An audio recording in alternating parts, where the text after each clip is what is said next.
तो आप सबका मेरे YouTube चैनल लर्न वेल में स्वागत है। आज हम बात करेंगे सिंपल कन्वर्सेशन के क्वेश्चंस के बारे में। अभी तक जितने भी हमने टॉपिक सीखा उसका हम रिकॉल करेंगे वाया क्वेश्चन आंसर। तो चलिए let us start with the simple conversation questions. हमारा फर्स्ट क्वेश्चन है, which of the following is incorrect way to introduce yourself. यानी कि नीचे दिए गए तरीकों में से अपने आप को प्रेजेंट करने का, इंट्रोड्यूस करने का गलत तरीका कौन सा है। तो उसमें पहला तरीका है my name is X Y Z. दूसरा तरीका है hi my name is X Y Z. तीसरा तरीका है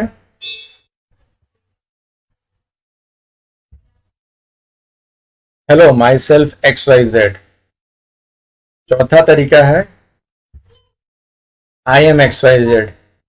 तो अब आप देखिए इसमें से सही तरीका कौन सा है। तो अगर आपको याद हो, मैंने जब कन्वर्सेशन का लेसन दिया था और उसमें अपने आप को इंट्रोड्यूस करने के बारे में बताया था, तो मैंने बोला था आपको किस तरह अपने आप को इंट्रोड्यूस करना है और किस तरह नहीं करना है। तो उसमें मैंने आपको क्लियर कट बताया था, my name is X Y Z, इस तरह आप अपने आप को इंट्रोड्यूस कर सकते हैं। Hi my name is X Y Z, इस तरह भी आप अपने आप को इंट्रोड्यूस कर सकते हैं। I am X Y Z, इस तरह भी आप अपने आप को इंट्रोड्यूस कर सकते हैं। Hello myself X Y Z, इस तरह आप अपने आप को इंट्रोड्यूस नहीं कर सकते।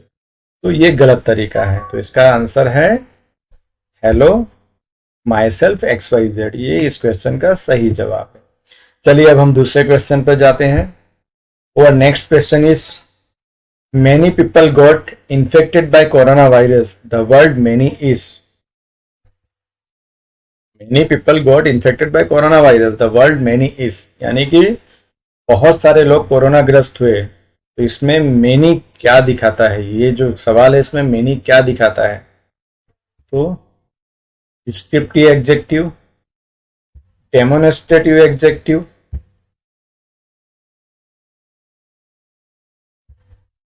क्वांटिटेटिव एडजेक्टिव या फिर numeral adjective.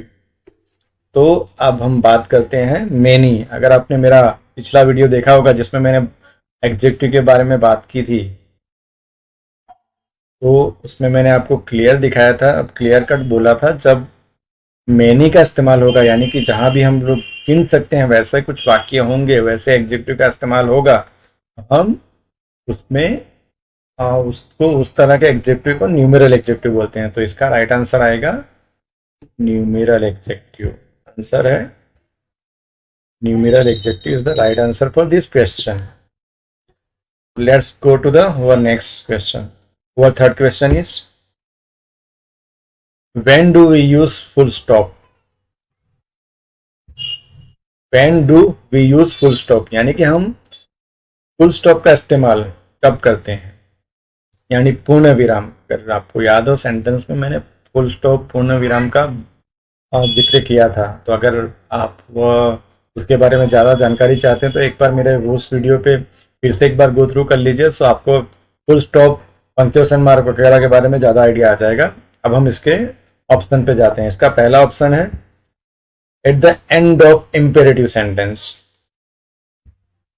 At the end of declarative sentence, और तीसरा ऑप्शन है at the end of interrogative sentence, और चौथा ऑप्शन है बोथ ए एंड बी। तो अगर आपको मेरा लेसन याद हो सेंटेंस के बारे में, तो मैंने आपको बताया था हम फुल स्टॉप इंपेरेटिव सेंटेंस में यूज कर सकते हैं, डिक्लेरेटिव सेंटेंस में भी यूज कर सकते हैं।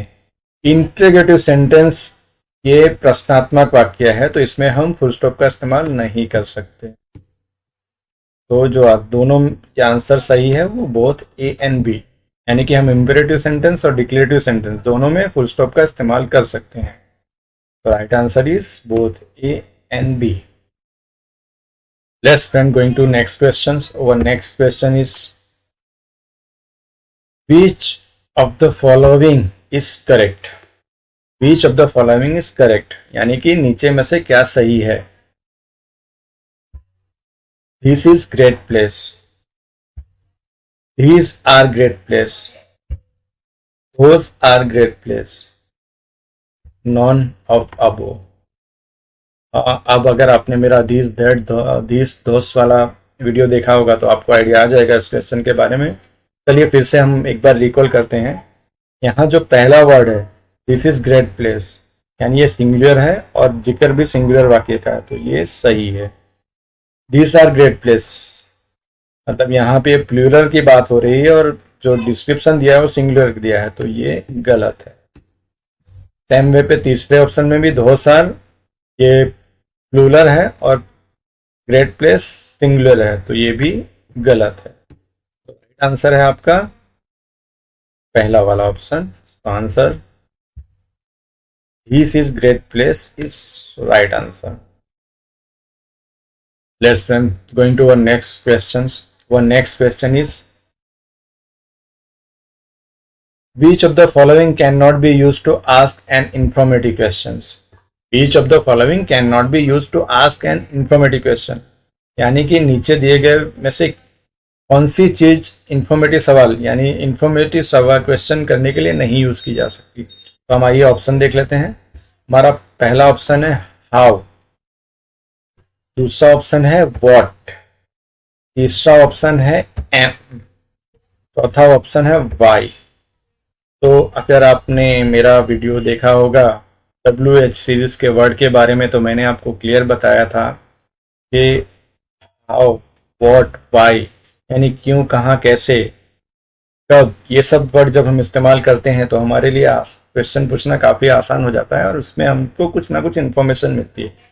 लेकिन जब हम दूसरे वर्ड से सवाल पूछते हैं तो ज़रूरी नहीं है हमें कुछ ना कुछ इन्फॉर्मेशन मिले। तो यहाँ पे हाउ का इस्तेमाल हम इंफॉर्मेटिव क्वेश्चन के लिए कर सकते हैं, व्हाट का इस्तेमाल भी कर सकते हैं, वाई का इस्तेमाल भी कर सकते हैं, एम का इस्तेमाल नहीं कर सकते। तो इस क्वेश्चन का राइट आंसर है M. Right answer is for this question is M. So friend, this is just one question answer to recall you everything whatever we learned from till date. Thank you very much for watching this video, and please like, comment and subscribe our channel, and don't forget press bell icon so you can get every update regarding channel. Thank you for watching. See you in next lesson. Till that, bye bye. Thank you very much.